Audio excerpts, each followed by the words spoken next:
এগুলো এখানে রাখা কেন? এখনো পিন ফেলা হয়নি, দেখুনি? বুঝতে পারিনি। নেক্সট টাইম এই ভুল যেন আর না হয়। Okay sir. কি হয়েছে দেখুন না স্যার, এই শাড়িগুলো এখনো পিন ফেলা হয়নি, আর এই নতুন মেয়েটা এগুলো এখানে রেখে দিয়েছে। তুই এখানে কাজে লিখেছিস? হ্যাঁ, তাহলে এই শপিং মলটা তোর? হ্যাঁ। ও, কি এমন হয়েছে যে তোকে এই শপিং মলে কাজে আসতে হচ্ছে? আর তোর না বিয়ে হয়ে গেছে? সবই ভাগ্যের পরিণ। কিন্তু আমি এমন একটা অপায়, আমি বিয়ের 2 বছর হতে না হতে স্বামীকে হারো, সংসারে ভীষণ অভাব, তাই আমি এখানে কাজে লেগেছি। তবে আমি জানতাম না এটা তোর শপিং মল। কাল থেকে আমি আর কাজে আসবো না। কেন? কোন মুখ নিয়ে তোর সামনে আসবো? তুই না তোকে বললাম পুরো বাড়িটা দিয়ে দে। পুরোটা দিলে থাকবো কোথায়? আমি কিন্তু 3 শতকে 5 লাখ টাকাই দেবো।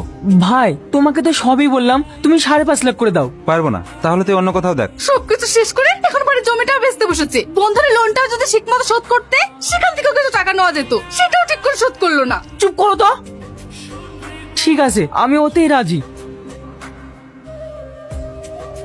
তুই এখানে কি করতে এসেছিস? এই বাড়িতে কোনো চোরের জায়গা নেই, বেরিয়ে যা এখান থেকে। মামি, আমি এখানে থাকতে আসিনি। মামা, তোমাকে এই বাড়ির জায়গা বেচতে হবে না। পল্লবীর বিয়েতে যা খরচা হবে সব আমি দেবো। তুই এতগুলো টাকা? আমি যে শপিং মলে কাজ করি, সেই শপিং মলের মালিকই ও। তুমি পল্লবীর বিয়ে নিয়ে কোনো চিন্তা করো না, আমি সব ব্যবস্থা করে দেবো।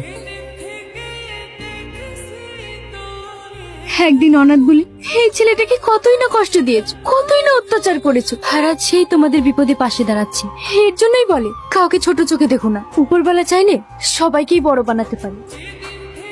শুনেছিস রেশমির নাকি বিয়ে লেগে গেছে? ওর কি ভাগ্য, ছেলেটা নাকি আর্মি চাকরি করে। কি রে, কথা বলছিস না যে? কি ভাবছিস? কিছু না, আজ তোর জন্য আমাকে স্কুল আসতে হলো। মামা মামি আজও আমাকে বকাঝকা করবে। সেটা তো রোজকার ব্যাপার। সামনে উচ্চ মাধ্যমিক পরীক্ষা, স্কুলে না আসলে পরীক্ষা দিবি কি করে? আবার তোকে বললাম, তুই যদি পড়াশোনা না করিস তাহলে বাইরে যা। আমার কথা তো শুনবি নি? বাইরে গেলে তোকে ছেড়ে থাকতে পারবো না যে। তাহলে পড়ে পড়ে মার খা। বাবু, বাবু চাটা খেয়ে যা। পরে খেয়ে নেবো। না খেয়ে খেয়ে শরীরের অবস্থাটা কি করেছিস? রিয়াজ কোথায়? ও নাকি আজ গ্যারেজে কাজে যায়নি? গ্যারেজ বন্ধ করে তোমার ভাগ্নি স্কুলে গেছে, পড়াশোনা করে নাকি জজ ব্যারিস্টার হবে। তোর ছেলেকে এত বারণ করা সত্ত্বেও স্কুলে যাচ্ছে? কত কষ্ট করে কাজটা দেখলাম, সব হয়েছে তোর আজকারা পেয়ে। আমি আবার কি করলাম? ও স্যাররাই বলে ও নাকি পড়াশোনায় ভালো, তুই না ওকে জোর করে নিয়ে গেল। ওই দেখো তোমার জজ ব্যারিস্টার ভাগ্নে আসছে। এই, তোকে আমি বলিনি স্কুলে যাবি না?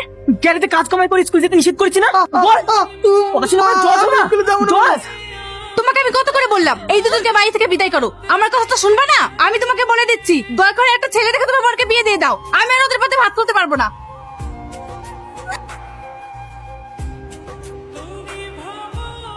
কাঁদিস না, সব দোষ আমার। ছোটবেলায় শুনতাম মামার বাড়ি ভীষণ আদরের হয়, কিন্তু এখানে রাখালের থেকেও বেশি কষ্ট করে থাকতে হয়। ওকে আমি আগেই বলেছি তুই এই বাড়ি ছেড়ে চলে যা। এইভাবে কষ্ট করে আর কতদিন থাকবি? আমি এই বাড়ি থেকে চলে গেলে তোর যদি ওটা বিয়ে দিয়ে দেয়? তোকে আমাকে নিয়ে ভাবতে হবে না, আমি কাউকে বিয়ে করব না। তুই আগে একটা কাজ দেখ, চো খেয়ে লিগা। আমি খাবো না। আমিও এখনো খাইনি।